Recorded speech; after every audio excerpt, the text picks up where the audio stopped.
Hello guys, I am back again after 5 or 6 years.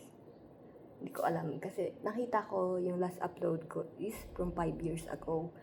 Ewan ko din kung bakit tuminto or what. Siguro pandemic happened.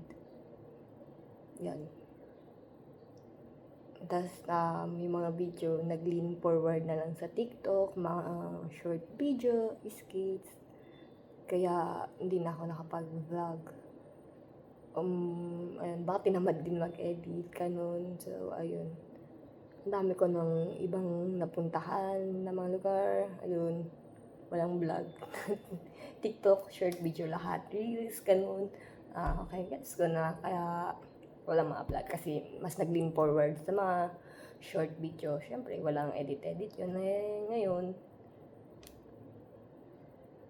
ayun, maganda ng cellphone, maayos na yung pagkaka-video. Actually, sa front cam lang ng cellphone ko pang-video ko ngayon. Pero sana nag-video at nag pa ako noon nung marami, no? Nung maganda pa yung lightings. Hindi pa pale lahat. Ngayon parang ang pale na lahat ng kulay. So, ano na nga bang balita sa akin? Nag-engineering ako noong 2015. Hindi ko natapos. 9 years ako doon. Pero nag-shift na ako into business management, in financial management, and fourth year na ako this year. So, bali, 3 years ko lang yung business management.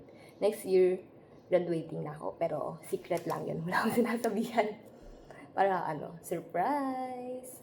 Ganon. Tapos, bali, may business kami ngayon. 3D printing. Tapos, meron din akong cosplay rental business. Pero, under maintenance siya ngayon kasi nagre-renovate ng bahay. Ayoko malikubukan. Ganon. So, ayun. Na-try na lang ulit ako mag-video-video, mag-vlog-vlog, ganon. Para, hindi para sumikat. Siguro for memories na lang din kasi yung memories ko kasi kusa nagdi-delete, hindi ko maalala minsan unless ipaalala sa akin or sobrang isipin ko talaga.